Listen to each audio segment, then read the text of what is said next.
दोस्तों last video में आपने देखा था कि हम लोग बद्रीनाथ धाम में दर्शन कर रहे थे और बद्रीनाथ धाम में ऊपर हिमालय पर्वत की ओर ट्रैक किया हमने, जहां हमने नीलकंठ पर्वत और भगवान बद्रीनाथ की चरण पादुकाओं के दर्शन किए। आज की इस वीडियो में हम आपको बद्रीनाथ से माना गांव की ओर लेकर चलते हैं। पूरा रास्ता आपको दिखाएंगे और माना गांव आपको घुमाएंगे, साथ ही साथ वसुधरा वाटरफॉल भी आपको देखने के लिए मिलेगा। तो वीडियो को पूरा जरूर देखेगा और ऐसे ही एंटरटेनिंग और इन्फॉर्मेटिव वीडियोस देखते रहना चाहते हैं तो चैनल को सब्सक्राइब जरूर करें। साथ में बेल आइकन दबाने के बाद ऑल बटन पर क्लिक जरूर करें। कमेंट बॉक्स में जय बद्रीनाथ, जय बद्री विशाल, हर हर महादेव जरूर लिखिएगा। तो चलिए आज चलते हैं बद्रीनाथ से माना गाँव।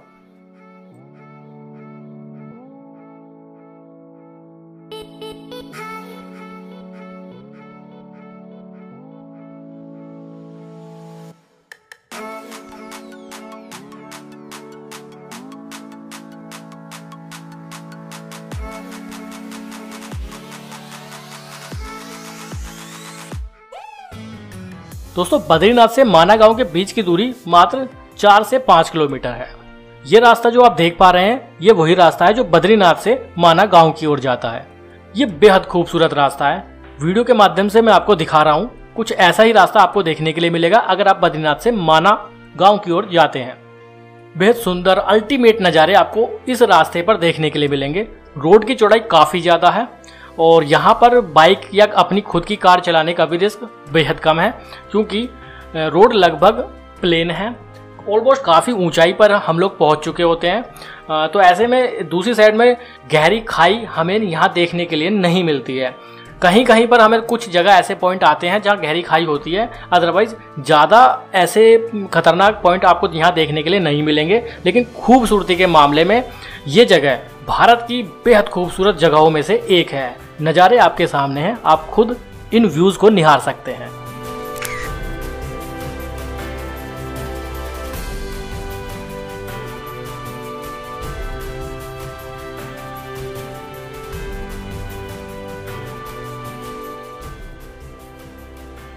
बद्रीनाथ से माना गांव के बीच का ये 4 से 5 किलोमीटर का सफ़र बहुत एडवेंचर से भरा रहता है। कुछ जगहों पर आपको वाटरफॉल देखने के लिए मिलेंगे, जैसा हमारे सामने है। ये एक वाटरफॉल जो एक बरसाती नाले के रूप में यहाँ बहता है। इसका पानी रोड के ठीक ऊपर से होकर निकलता है, तो यहाँ से निकलने का एडवेंचर भी बहुत ही शानदार रहता है। ये 4 किलोमीटर का सफ़र बहुत खूबसूरत रहने वाला है। आप देख सकते हैं कितने सुंदर नज़ारे हमें देखने के लिए मिल रहे हैं। अगर आप अपनी पर्सनल बाइक लाते हैं, कार लाते हैं, तो आप इनसे भी आसानी से जा सकते हैं। आपको पब्लिक ट्रांसपोर्ट यूज़ करने की भी ज़रूरत नहीं है। बट अगर आपके पास अपना पर्सनल व्हीकल नहीं है तो आप बद्रीनाथ से शेयर टैक्सी के थ्रू या पर्सनल टैक्सी बुक करके भी माना गांव तक आ सकते हैं, जो बहुत ज़्यादा एक्सपेंसिव नहीं रहेगा।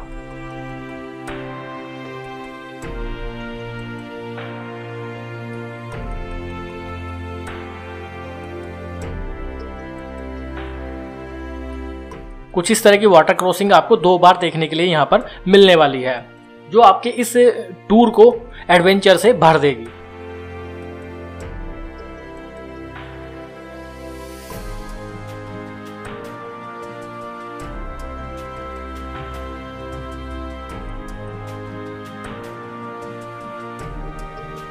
कुछ लोग जो अपने पर्सनल व्हीकल से नहीं आते हैं वो इस दूरी को 4 से 5 किलोमीटर की इस दूरी को पैदल भी तय कर लेते हैं। और अगर आप पैदल आना चाहते हैं तो आप पैदल भी आ सकते हैं। बहुत ज़्यादा तकलीफ़ आपको नहीं होगी। रास्ता लगभग प्लेन है और आप आसानी से 45 मिनट से लेकर 1 घंटे में आसानी से इस दूरी को तय कर सकते हैं। आप व्यूज़ को एंजॉय करते जाइए और आसानी से आप माना गांव पहुंच जाएंगे। आप देख सकते हैं कि माना गांव का बोर्ड सामने नज़र आ रहा है। यहाँ से 2 रास्ते जाते हैं। एक ये रास्ता जहाँ ये ट्रक चल रहा है, ये रास्ता जाता है माना पास की ओर। यहाँ नॉर्मल आम पब्लिक को जाने की अनुमति नहीं होती है। एक स्पेशल परमिट बनवाने के बाद ही आप ऊपर जा सकते हैं। हम जा रहे हैं माना गाँव के अंदर। व्यू आपके सामने है, आप देखिए कितने ज़्यादा सुंदर नज़ारे हमें यहाँ से देखने के लिए मिल रहे हैं। Ultimate view. बद्रीनाथ अगर आप आते हो, बद्रीनाथ धाम में दर्शन करने आते हो, तो इस जगह को मिस कभी मत करिएगा। यहाँ जरूर आइएगा। आप कभी भी आइए यात्रा करने, लेकिन यहाँ जरूर आइएगा।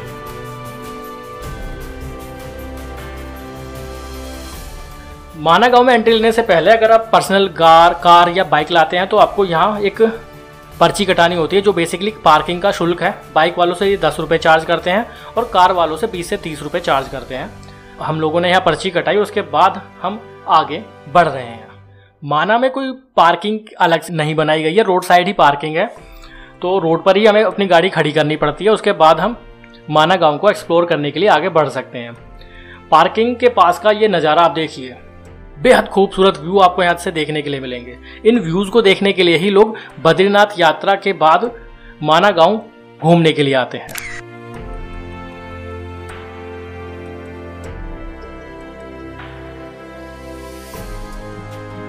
माना गांव में क्या क्या है वो हम आपको इस वीडियो में आगे दिखाएंगे, तो अभी वीडियो को पूरा जरूर देखिएगा और प्लीज़ वीडियो को लाइक जरूर करिएगा और शेयर जरूर करिएगा।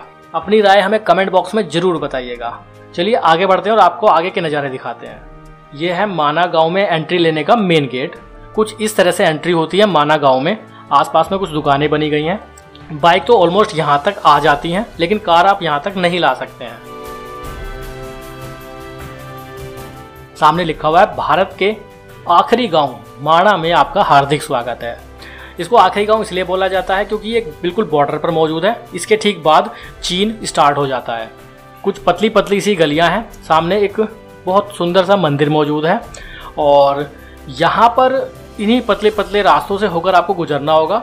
सीजन के समय, यात्रा के समय यहाँ बहुत भीड़ रहती है और सामने यहाँ पर बोर्ड पर लिखा हुआ है कि आप यहाँ पर किन किन जगहों पर दर्शन करने आ सकते हैं, किन किन जगहों को एक्सप्लोर कर सकते हैं, जैसे व्यास गुफा, गणेश गुफा, भीम पुल, सरस्वती नदी और हिंदुस्तान की अंतिम चाय की दुकान।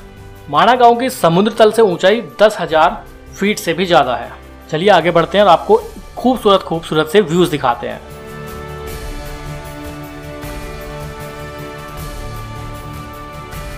ये जो आप स्क्रीन पर देख पा रहे हैं ये पूरी एरिया माणा गांव का है। इस तरह की छोटी छोटी यहाँ पर शॉप बनी हुई हैं। आप चाहें तो कुछ शॉपिंग भी कर सकते हैं। वुलन कपड़े आपको यहाँ देखने के लिए मिल जाएंगे। वुलन क्लॉथ्स की शॉपिंग कर सकते हैं और यहाँ की स्थानीय एक चाय है उसकी खरीदारी कर सकते हैं। वो भी हम आपको इस वीडियो में आगे दिखाएंगे। ये पतला सा रास्ता है जो माणा गांव का है।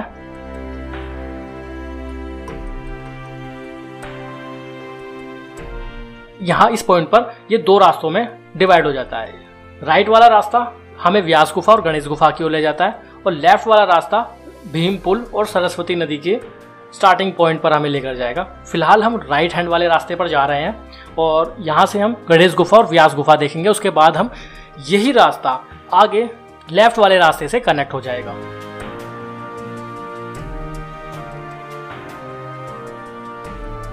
आप देख सकते हैं छोटा सा बेबी जो यहाँ के किसी स्थानीय व्यक्ति का ही है।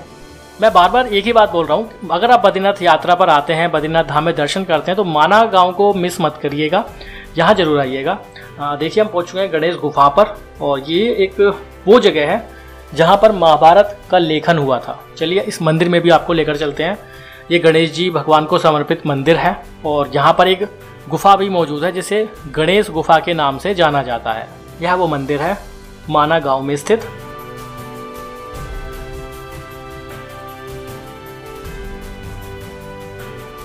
और ये है एक छोटी सी गुफा जो ठीक मंदिर के पीछे से बनाई गई है। या कह सकते हैं कि मंदिर की परिक्रमा करने के लिए एक गुफा के रूप में इसको तैयार किया गया है। चलिए मंदिर में भी आपको एक बार दर्शन करा देते हैं गणेश जी भगवान के। ये वो जगह है जहाँ व्यास द्वारा लिखी गई पुराणों और महाभारत को भगवान गणेश जी ने लिपिबद्ध किया था। बहुत पुराना इस जगह का इतिहास है। चलिए अभी हम आगे की ओर बढ़ते हैं और आगे की शानदार शानदार सुंदर सुंदर व्यूज़ आपके साथ शेयर करते रहेंगे। अभी हम इस गुफा से आगे की ओर बढ़ रहे हैं और अब हम नीचे की ओर चल रहे हैं, यानी उस रास्ते को कनेक्ट करेंगे जो पीछे हम छोड़कर आए थे, जहाँ पर डाइवर्जन पॉइंट था। अब हम उसी रास्ते पर पहुँच जाएंगे। आप देख सकते हैं कि यहाँ ये लोग कुछ स्थानीय चीज़ें बेच रहे हैं। मेरे हाथ में जो पैकेट है ये यहाँ की स्थानीय चाय है जिसे ग्रीन टी यहाँ पर बोला जाता है। इसके अलावा भी कुछ दूसरी जड़ी बूटी यहाँ पर ऐसे ही बेची जाती है। 300 रुपए की डंडी। डब्बा ये है, ये डब्बा। भाई डंडी किस चीज की? डंडी का क्या है वो? नजर बत्ती। बाहर का बुरा नजर नहीं आएगा। चलिए अभी हम आगे की ओर बढ़ते हैं और इतने सुंदर सुंदर व्यूज को एंजॉय करते हुए हम माना गांव के एंड पॉइंट तक जाएंगे। पतला सा रास्ता है। एक तरफ हिमालय पर्वत, हिमालय की बहुत ऊंची ऊंची पर्वत श्रृंखलाएं हमें देखने के लिए मिल रही हैं, दूसरे छोर पर सरस्वती नदी यहाँ हमें देखने के लिए मिलती है। और अभी हम आगे आपको वहाँ तक लेकर जाएंगे जहाँ से सरस्वती नदी का उद्गम होता है, जहाँ से सरस्वती नदी की स्टार्टिंग होती है।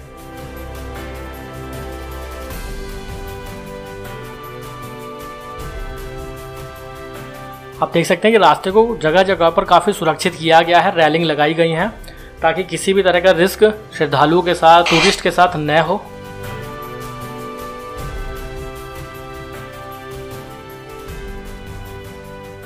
बहुत अल्टीमेट जगह है, बहुत खूबसूरत जगह है, जहाँ एक छोटी सी गुफा मौजूद है, जहाँ पर एक बाबा हमेशा मौजूद रहते हैं और लोग उनके साथ सेल्फी खिंचवाते हैं। और आप देख सकते हैं ये वही गुफा है जहाँ ये बाबा बैठे हुए हैं। लोग बाग यहाँ आते हैं, फ़ोटो भी इनके साथ खिंचाते हैं। और बाबा जी ने यहाँ लिखा हुआ है कि बाबा कभी किसी से कुछ मांगते नहीं हैं, लोग अपनी श्रद्धा से उन्हें दान देते हैं। चलिए अभी हम पहुँच चुके हैं माना गाँव के एंड पॉइंट पर।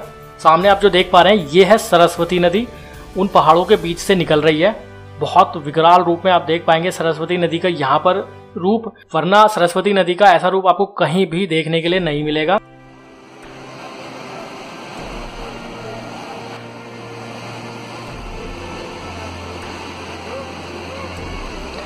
यहाँ से सरस्वती नदी ये निकल रही है और ये नदी थोड़ा आगे जाने के बाद ही अलकनंदा नदी में विलीन हो जाती है।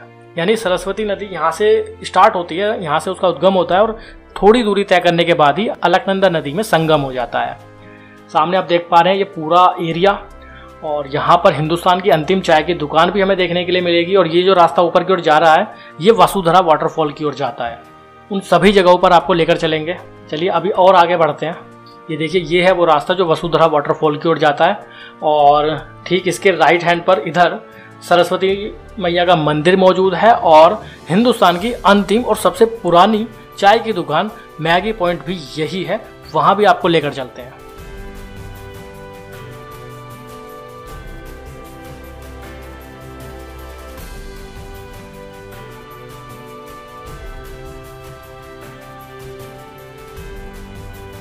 यहाँ पर लिखा हुआ है सरस्वती टेम्पल, प्राचीन सरस्वती मैया का टेम्पल यहाँ पर मौजूद है। पहले आपको वो मंदिर दिखाएंगे, फिर सामने मौजूद हिंदुस्तान की अंतिम चाय की दुकान भी आपको दिखाएंगे। यहाँ पर सरस्वती मैया की मूर्ति दर्शन हम कर सकते हैं, अंदर कैमरा अलाउ नहीं है, वहाँ हम नहीं ले जा पाएंगे। और इधर उनके राइट हैंड पर हिंदुस्तान की अंतिम दुकान हमें देखने के लिए मिलती है। यही सबसे प्राचीन अंतिम दुकान है। इसके अलावा अभी और भी नई दुकानें यहाँ पर खुल चुकी हैं। सबसे पुरानी यही है जो ठीक सरस्वती नदी के बराबर में और सरस्वती मैया के मंदिर के बीच में, यानी मंदिर और नदी के ठीक बीच में स्थित है।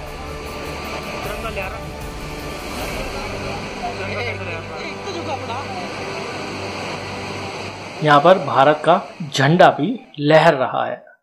बहुत खूबसूरत, बहुत अल्टीमेट जगह है, जरूर आइएगा, मस्ट विजिटिंग प्लेस है। यहाँ के बारे में मान्यता है कि जो आप नदी के ऊपर पत्थर देख पा रहे हैं, ये 5 पांडवों में से भीम ने यहाँ पर रखे थे। पुल को भीम पुल के नाम से जाना जाता है। चलिए अब आके वसुधरा वाटरफॉल की ओर चलते हैं। ये जो ट्रैक देख रहे हैं पथरीला सा ट्रैक है, इस ट्रैक को पूरा करना होगा हमें। और ऊपर कुछ ही दूरी पर वसुधरा वाटरफॉल मौजूद है। यहाँ से भी व्यूज बहुत खूबसूरत दिखाई देते हैं।